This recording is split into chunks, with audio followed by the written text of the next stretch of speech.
Welcome back to Talk Tensors. I'm excited for today's deep dive. We're taking a closer look at a fascinating paper, we'll just call it paper.pdf, for simplicity. It tackles a pretty fundamental question, really. How do we, actually evaluate AI? How do we know if it's genuinely intelligent? Yeah, it's a great question. We see all these benchmark scores being thrown around. This AI got 90% on that, or this one's the best on this benchmark. But do those numbers really tell the whole story? Right, you see a 79.8% on some complex math benchmark. At first glance, that's impressive.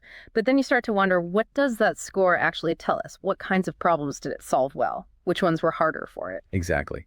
And even more importantly, could it generalize those skills to a completely different math test? That single aggregate score doesn't really paint a nuanced picture, does it? Definitely not. It's like trying to judge a chef's ability just by the calorie count of a dish. You completely miss out on the individual ingredients, the flavors, the techniques. It's all blended into one number. That's a great analogy. And it's the same with AI benchmarks. The score combines the AI's real capabilities with the specific quirks and demands of that particular benchmark. So you're not really isolating the AI's intelligence, are you? You're not. And that's where this paper comes in with a fresh perspective.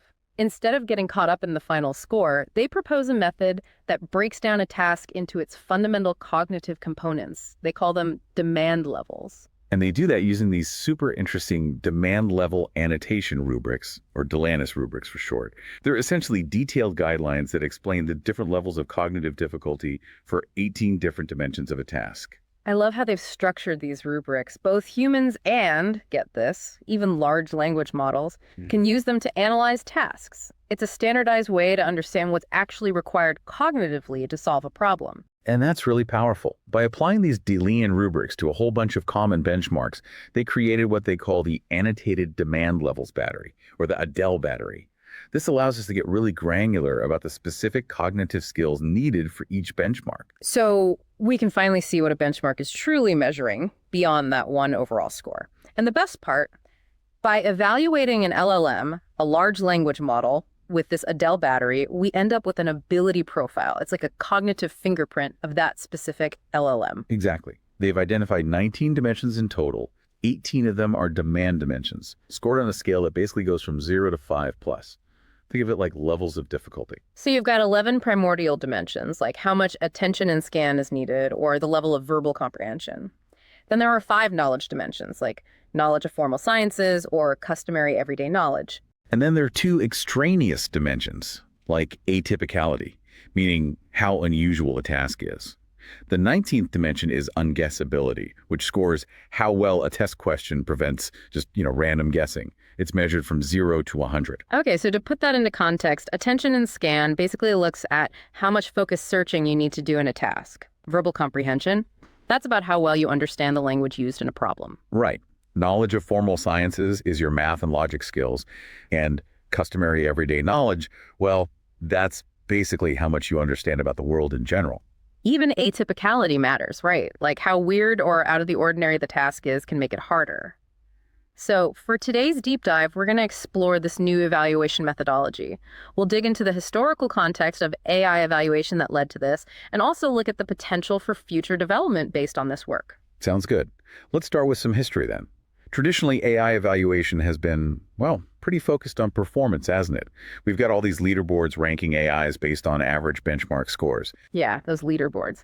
And as the paper points out, referencing previous studies, 2243, this approach, it kind of falls short when you actually want to understand an AI's capabilities. That average score hides so much nuance. It's like judging a car only by its top speed, ignoring things like fuel efficiency, safety, handling. Right, it's too simplistic. Yeah. And the research community has been aware of this for a while, actually. They've looked at other fields for inspiration. The paper specifically mentions factor analysis 2177 and item response theory 104 from psychometrics and behavioral sciences. It's interesting how they've borrowed ideas from these fields. So those techniques, they try to uncover the underlying abilities or traits that lead to good performance rather than just looking at the final score, right? Yeah, exactly. Yeah. But the paper also points out that directly applying those methods to AI can be tricky. The factors you extract are often hard to interpret. Plus, they can change depending on which AIs and benchmarks you're using, so it's not a perfectly stable measure. Ah, I see. Then you've got those assessors 71-138, those models designed to predict how well an AI will do on a task based on certain features.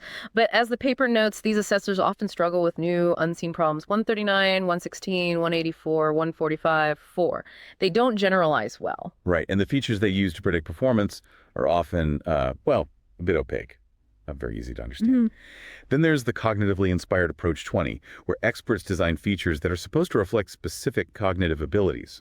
It can provide great insights, but it's just not scalable. Yeah, imagine having to manually annotate every single task with these detailed cognitive features. It's just not feasible with the sheer volume of AI systems and benchmarks out there. That's where this new methodology really shines. It tries to address those limitations by being both scalable and interpretable. It builds upon previous work and tries to advance the field. Absolutely. Yeah. So let's get into the heart of this paper. The core contribution is this DELANOS rubric set with its 18 open demand scales. And of course, the Adele battery that comes from applying those rubrics to benchmarks. What's cool is that it lets us assess AI in a way that's not tied to a specific group of AIs or benchmarks. It's more fundamental. Yeah, it feels much more generalizable, right? Like we're measuring something inherent about the AI's abilities, not just its performance on a particular test.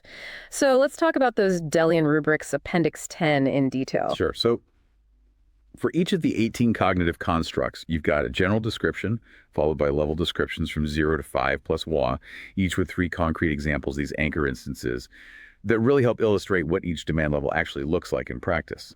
Oh, I like those anchor instances. It makes it much easier to grasp the nuances of each level. And of course, we've got that 19th dimension unguessability, which is scored from 0 to 100. That's all about how well the test is designed to prevent someone from just guessing the answer. Yeah, the paper goes into detail, section 6.1, about how carefully they chose and defined these 18 demand scales. It wasn't arbitrary. And by applying these rubrics to a whole range of benchmarks, they created the Adele battery. And then by analyzing the distribution of demand levels within a benchmark, which you can actually see in figure 6 of the paper, we can understand what cognitive skills that benchmark is really emphasizing, like how sensitive it is to certain skills and how specific it is in measuring what it claims to measure. It's like a quality check for the benchmark itself, right? For example, a benchmark designed to measure logical reasoning, well, it might turn out that it actually relies heavily on verbal comprehension too. Or a benchmark for temporal reasoning might have a really narrow range of demand levels, suggesting it's not very good at distinguishing between different levels of ability. And that's why just averaging accuracy scores across benchmarks can be misleading. You're combining tasks with very different cognitive demands. But with the Adele framework, you can compare items from different benchmarks based on their specific demand levels. You can even create new sets of test items to target very specific cognitive abilities. It opens up a whole new world of possibilities for evaluating AI. Right. And the paper also shows how powerful this approach is for explaining an AI's performance. They evaluated 15 different LLMs on the Adele battery section 3.3 and found that analyzing their performance at the level of individual dimensions and difficulty levels was way more informative than just looking at overall scores. Yeah, like looking at the characteristic curves for identifying relevant information, MCR, and mind modeling and social cognition, MS. It turns out that reasoning models, especially the ones using chain of thought prompting, did much better at higher demand levels than non-reasoning models. So chain of thought isn't just about getting the right answer. It seems like it genuinely helps models handle these complex cognitive demands. And it's also interesting to see how different types of models have different strengths. Right. They found that knowledge-related dimensions tend to be higher for very large models, but not so much for smaller distilled models. And reasoning models show improvements in not just quantitative and logical reasoning, QL, but also in those higher level abilities like MCR and MS. Another important point that I found really interesting is that the ability estimates and explanations derived from this Adele methodology are solely based on the AI system being evaluated. It's not like IRT or factor analysis, which rely on data from lots of different AI systems and benchmarks. Yeah, that's a key difference. It's about understanding the individual AI in itself, not relative to others. So then they went on to explore the predictive power of what they call demand-based assessors. Oh yeah, those were pretty cool. So these assessors are like machine learning models, think random forests, and they use the demand levels of test items to predict whether an LLM will answer correctly. And they were surprisingly good at it. Table 3, Appendix 9.3. Even GPT-4, the most predictable model, was really good with this approach. And what's even more promising is that they tested these assessors on completely new tasks and benchmarks, tables 4 and 5, situations they hadn't seen before. And they still performed well, often outperforming more complex assessors based on embeddings or fine-tuned language models. So it seems like understanding the underlying cognitive demands is a really powerful way to predict performance, even in new situations. It's not just about memorizing the training data, it's about understanding the task itself. Absolutely. So having explored the main ideas, let's move on to what the paper calls novel notions. That's where they talk about the limitations and potential future directions of this work. Great, because no research is ever truly finished, right? Right. So what are some of the things they highlight? Well, they acknowledge that their 18 Delian rubrics don't cover everything. For example, they mentioned navigation as one dimension that's not fully captured yet. And they mainly focused on large language models, but recognized the need to extend this to other types of AI, like multimodal systems and robotics. Yeah, that makes sense. The field is constantly evolving, and this framework needs to evolve with it.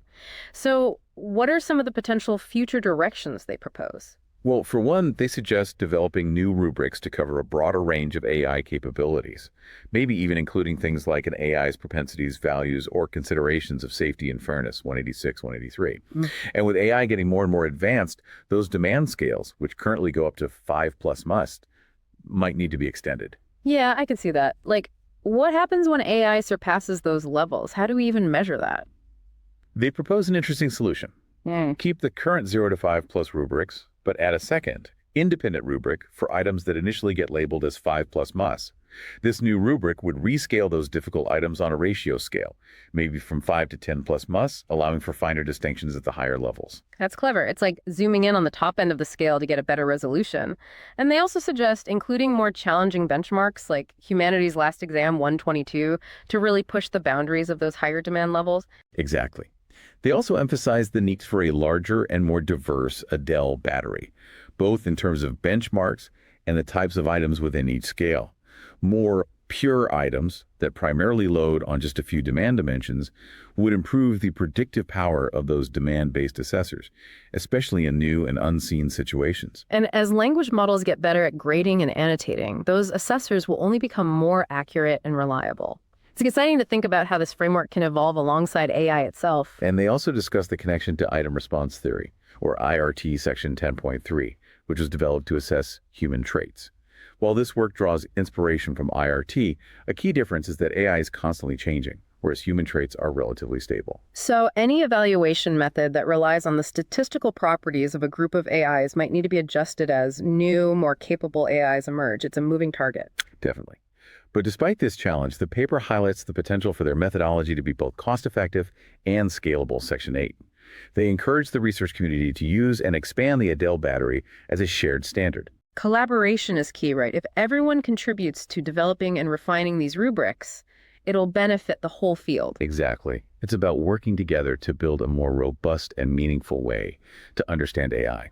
So to wrap up our deep dive, I think the key takeaway from this paper is that we need to look beyond simple benchmark scores if we want to really understand what AI can do.